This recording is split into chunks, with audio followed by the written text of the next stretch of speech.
Merci de nous faire confiance. Bienvenue à ce nouveau numéro de votre magazine. Aujourd'hui, nous allons parler de jeunes et l'entrepreneuriat. Nous allons nous rendre dans l'est de notre pays, précisément dans la province du Nord Kivu. Nous recevons un compatriote venu du coin, Pacifique Pataoli Katikomu. Il est avec nous sur ce plateau pour nous entretenir justement sur ce sujet très important, sujet des sociétés. Monsieur Pataoli, je vous souhaite la bienvenue sur ce plateau des Télé 50.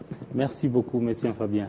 Et voilà, vous êtes le coordonnateur provincial de la Fédération nationale de jeunes entrepreneurs du Congo pour la province du Nord Kivu. Et vous êtes également manager de Power SRL.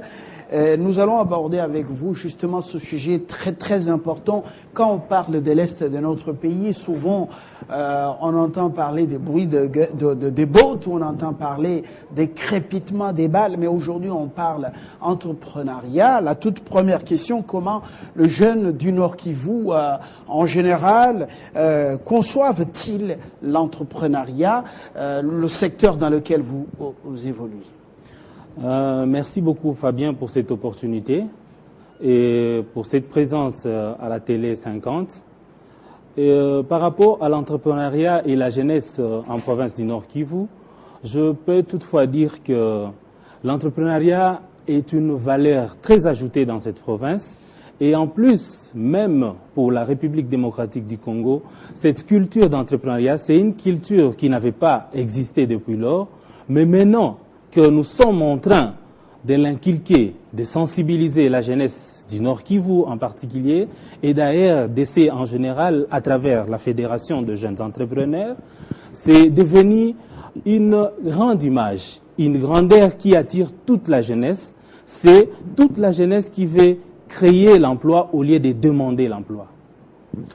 Très bien, dans une province qui renaît de ses cendres, après plusieurs années de guerre, après plusieurs années de perte de beaucoup de biens pour ceux qui entreprennent ou qui osent le faire, où la culture de l'entrepreneuriat, vous l'avez dit, était absente. Alors comment faites-vous concrètement pour restaurer cette culture chez les jeunes du Nord Kivu, y compris ceux de Butembo et Beni, parce que c'est tout le Nord Kivu, également d'autres territoires comme Rutshuru, précisément, Masisi, Walikale, voilà, Nyiragongo et tant d'autres. Comment procédez-vous, vous, la Fédération nationale de jeunes entrepreneurs?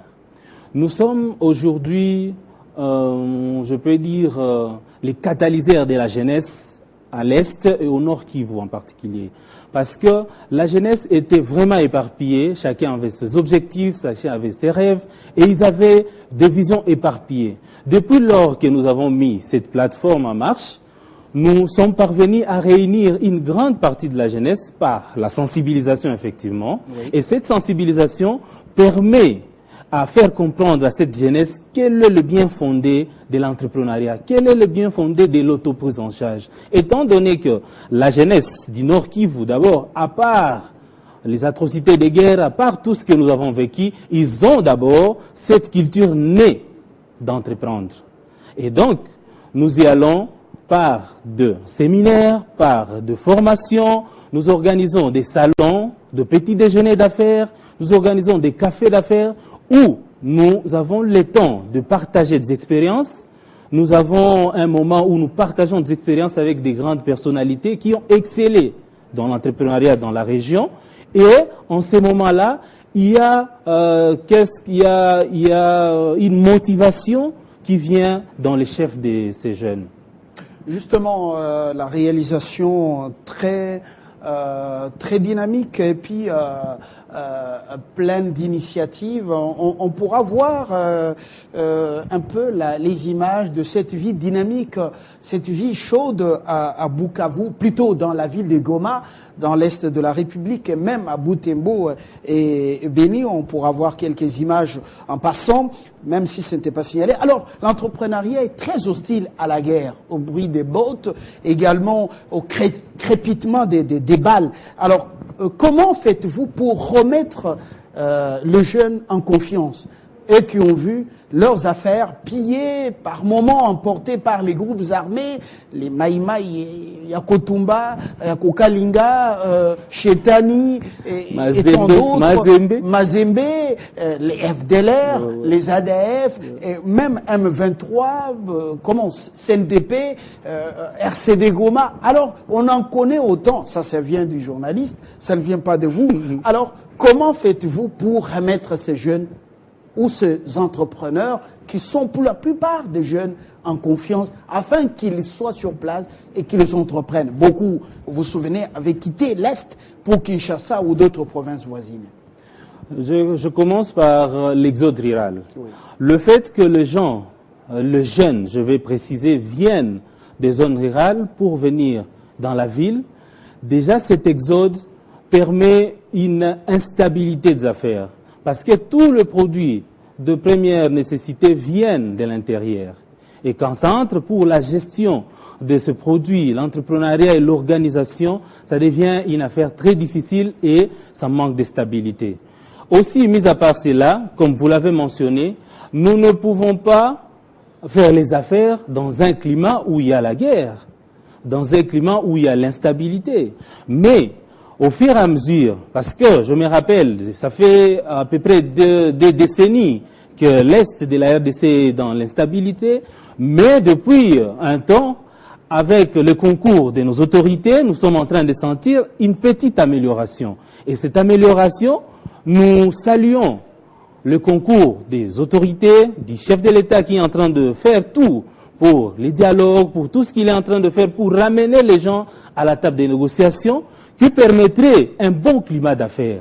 Cet élément d'insécurité, c'est un élément trop sensible et qui déstabilise même tout ce que nous pouvons sensibiliser, mobiliser ces jeunes et qui vont, par exemple, entreprendre dans l'agro-business.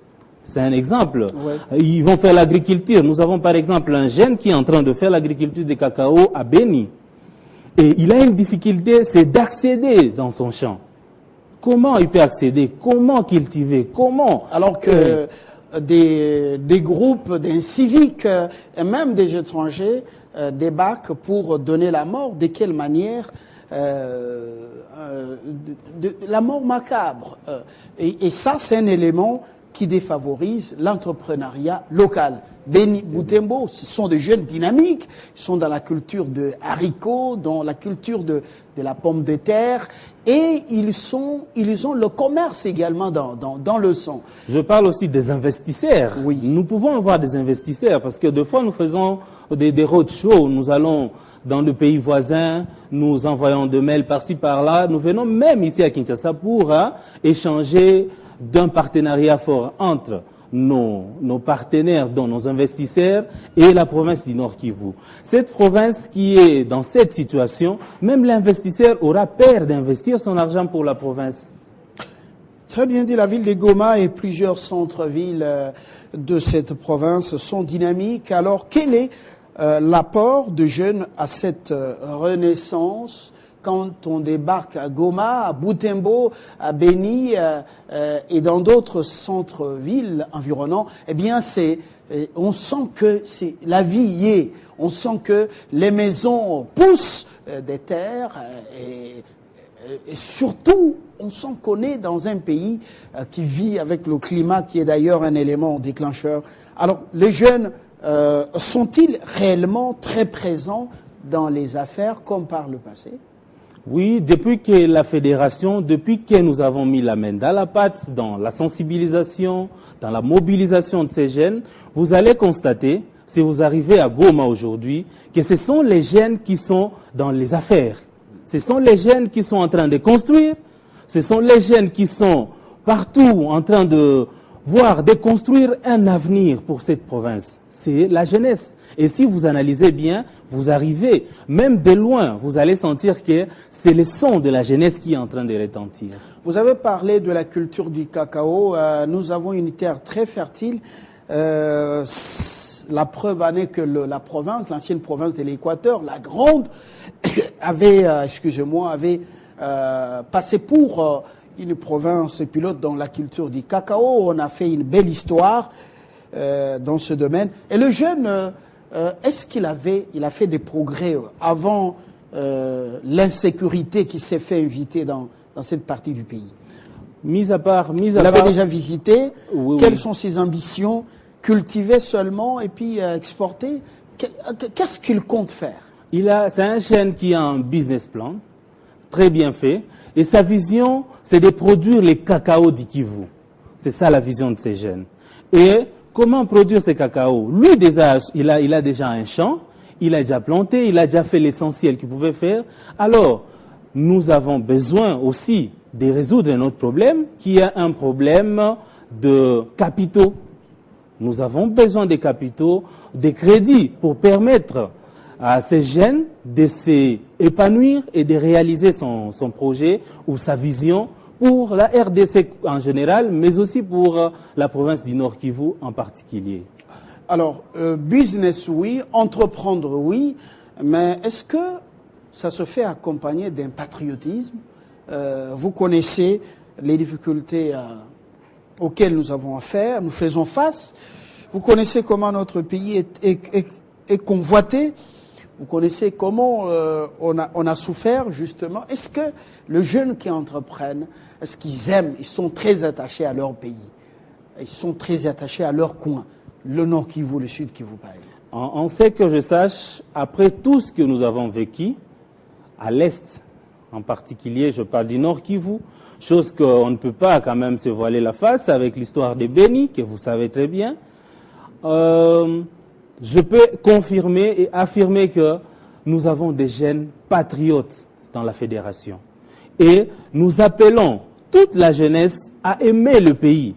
Nous devons aimer notre pays pour investir dans notre pays, corps et âme, parce que c'est le seul patrimoine que nous avons. Voilà un peu. Contrainte, justement, aux défis à relever dans le domaine de l'entrepreneuriat au Nord Kivu. Vous avez, où nous avons évoqué la sécurité ou l'insécurité qui est un élément qui défavorise. Est-ce qu'il y a, on remarque également d'autres, est-ce que vous relevez d'autres difficultés auxquelles vous êtes confrontés, vous jeunes entrepreneurs? Ouais, je vous ai parlé de l'insécurité, parce qu'on ne peut pas faire les affaires dans une zone ou dans une région qui est insécure. Deuxièmement, je vous veux parler des capitaux. La jeunesse a besoin des capitaux pour se lancer dans les affaires, mais aussi dans ces capitaux, je vais toucher un point sensible par rapport aux banques qui s'implantent partout en République démocratique du Congo. S'il peut y avoir une faveur ou une orientation, faciliter, accompagner la jeunesse, pas question des histoires où un jeune qui commence sa vie, mais on lui demande de déposer une garantie immobilière. Ça, c'est déjà un blocage. Donc, de la jeunesse. L'insécurité, il y a le climat qui n'est pas favorable. Là, vous faites allusion aux tracasseries. Est-ce que vous êtes dans un environnement qui vous favorise quand même, vous les nationaux, les jeunes entrepreneurs? Oui, mais ceux qui sont par exemple à Beni, à Lubero, dans les coins et les coins, qui sont près de milices, je ne sais de qui, ils sont tracassés. Ça, c'est l'insécurité. Mais les tracasseries, par exemple, administratives ou fiscales, est-ce qu'à ce niveau, il y a des inquiétudes? Est-ce qu'il y a des soucis? Depuis que nous sommes là, depuis que la fédération est stable là au Nord Kivu, tous les membres de la fédération, aujourd'hui, je peux vous dire et vous affirmer que nous avons déjà un partenariat solide avec le tribunal des commerces du Nord Kivu, pour faciliter les jeunes à avoir les registres facilement. Nous sommes en train de nouer des partenariats institutionnels avec... l'amélioration du climat des affaires. Oui, pour faciliter l'amélioration du climat des affaires. Nous sommes en train de développer plusieurs partenariats avec, par exemple, la DGI, la DGNK. Ce sont des directions des recettes qui se trouvent là au Nord Kivu et qui nous permettent sur base de ces partenariats, de faciliter, d'aider, d'accompagner les jeunes membres de cette fédération. climat des affaires, on corrige, il est favorable, il y a accompagnement de l'État à travers les services compétents, avec des mesures assouplies, vous l'avez bien souligné, mais les banques congolaises ou autres structures microfinancières prêtent difficilement aux jeunes entrepreneurs congolais. Alors, sur ce plan, avez-vous, au niveau de la fédération, déjà formulé des recommandations à l'État congolais? Oui, nous formulons des recommandations. D'ailleurs, pour rappel, il y a un programme que le chef de l'État a lancé récemment. C'est un programme PR50, qui demande qu'on postule sur des projets bancables que le gouvernement va financer. Nous faisons encore appel... À travers le Fonds national des microfinances? Non, à travers les cabinets du chef de l'État. Ah, voilà. Ils ont lancé un projet, oui, un programme. Il a été médiatisé, je m'en souviens. Il a été médiatisé, où les jeunes ont postulé, les jeunes ont déposé leurs projets bancables. Nous faisons appel en disant que ces projets, de penser à la province du Nord Kivu, de penser à l'Est, parce qu'il y a beaucoup de jeunes qui viennent de ces moments difficiles et qui veulent quand même être relancés et se sentir à l'aise dans leur mise en affaire, dans tout ce qu'ils sont en train de faire. Voilà un peu. Et vous pensez que ce projet ou ce programme lancé par la présidence de la République, vous pensez qu'il va vous permettre de surmonter les conditions dures exigées par les banques congolaises ou étrangères implantées au Congo-Kinshasa, qui vous obligent, vous l'avez dit, des garanties immobilières? Ces banques sont régies par la loi congolaise avant de s'implanter en RD Congo. Alors, nous faisons encore appel à ce même gouvernement de nous accompagner auprès de ces banques, parce que ce sont des banques qui existent. Dans d'autres pays, quand on a un projet bancable, un bon projet, un projet des gens dans notre pays, c'est déjà un crédit. C'est déjà quelque chose que la banque elle-même doit accompagner jusqu'à la réalisation de ces projets. Et ça facilite ces jeunes qui se lancent dans le business. Et le volet chez les voisins, on ne cite pas leur nom, les mécanismes mis en place ou la politique mise en place par les banques, justement, vous avez l'impression que c'est une politique qui favorise beaucoup plus les jeunes de ce pays. Et quand vous essayez de comparer, ici, vous êtes comme des enfants orphelins, les jeunes entrepreneurs. Oui, c'est pour ça que nous tenons, et je vous ai rappelé, au lieu de faire des comparaisons, nous avons nos responsables, nous avons un gouvernement responsable. Tout ce que nous devons faire, c'est de rappeler, de faire le plaidoyer auprès de ces gouvernements et que les gouvernements nous accompagnent vers des lois qui facilitent, ce que même dans les discours récents du chef de l'État, il a déclaré qu'il va faciliter le climat des affaires des jeunes.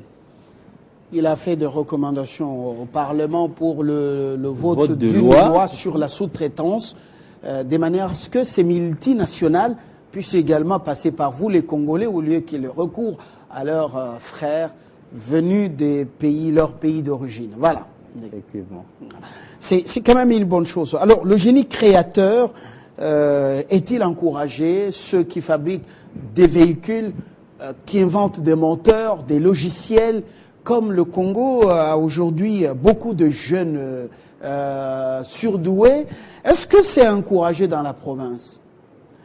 Oui. Est-ce que votre structure joue le rôle d'une passerelle entre l'État et ce génie créateur?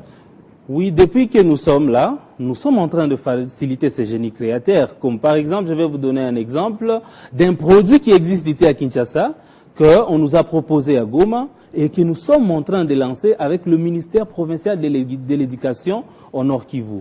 C'est un produit, c'est un progiciel qu'on appelle ETELO. Je ne sais pas si vous avez entendu parler de ça. ETELO. ETELO. Ça signifie? Bon, c'est un lingala, je ne maîtrise pas bien. ETELO. Oui. Voilà, ça peut être ça. Rassembler, voilà. ETELO. Ouais, oui. Donc, ces progiciels permettent facilite une gestion scolaire facile et informatisée. Que nous, la fédération, au Nord Kivu, depuis que nous sommes là, sommes en train d'accompagner ces jeunes pour ces produits-là. Et ça se passe très bien. Nous avons un contrat clair que le gouvernement lui-même, sur place, nous accompagne. Nous terminons cet entretien, Monsieur Pacifique, par cet atout qu'on a. Nous sommes des millions. Le Nord Kivu, dans les 4 millions environ, et le Nord Kivu constitue vraiment un atout majeur pour les voisins qui coulent beaucoup là-bas pour donc ce qu'ils produisent. Et nous, apparemment, on peine à le faire en amont. Comment comptez-vous, les jeunes entrepreneurs, capitaliser cet atout? Ouais, c'est pour autant dire en plus que nous sommes le grand marché de la production de l'Est Afrique. Tout ce qui vient de la Tanzanie, tout ce qui vient de l'Ouganda, du Rwanda, du Kenya. Le grand marché des consommations, de ce qui est produit chez les voisins. À l'Est de la RDC. Ouais. Donc si aujourd'hui on s'est décidé de fermer les frontières, comme à la manière de Donald Trump, si on érige les murs, là c'est déjà on bloque un système. Donc ces pays vont moisir et disparaître. Mais aussi nous ne produisons pas aussi. Nous n'aurons pas aussi des produits, des consommations effectivement. On produit beaucoup le lait, les haricots, voilà. Les pommes de terre, ce n'est pas la pomme de terre, industrialisé. également, comment on appelle ça? Les produits dérivés, le produit laitier ou le dérivé des laitiers. Le fromage, voilà. Fromage. Les saucissons. Voilà. Fromage, ça s'est produit là-bas. Oui. Mais qui ne va pas de l'autre côté. Tout ce que nous consommons vient de l'autre côté. La plupart de tout ce qu'on consomme, les jus, le biscuit, tout. Donc on ne produit rien. Alors nous sommes en train de développer une stratégie avec les jeunes de l'Est, ou du Nord Kivu en particulier, en train de voir comment nous pouvons développer ensemble avec ce gouvernement, parce que nous y allons pas si vite, mollo, comme c'est encore un début, et nous sentons que cette jeunesse a le goût d'entreprendre. Nous avons ce plaisir de partager cet entrepreneuriat à la jeunesse. Pacifique Pataoli Katikomu, j'espère que j'ai bien prononcé votre nom. Je vous remercie d'être venu. Je rappelle que vous êtes le coordonnateur provincial de la Fédération nationale de jeunes entrepreneurs pour le Nord Kivu. Nous sommes dans l'Est de notre pays, manager de Power et Sahel. Merci d'être venu lors de votre passage à Kinshasa. Nous avons bien voulu capitaliser pour vous faire parler. Et c'est notre devoir. Merci d'être venu. En tout cas, c'est moi qui vous remercie, monsieur Fabien. Merci de nous avoir suivis. Très bonne suite des programmes sur votre chaîne. Et à très bientôt pour un autre numéro.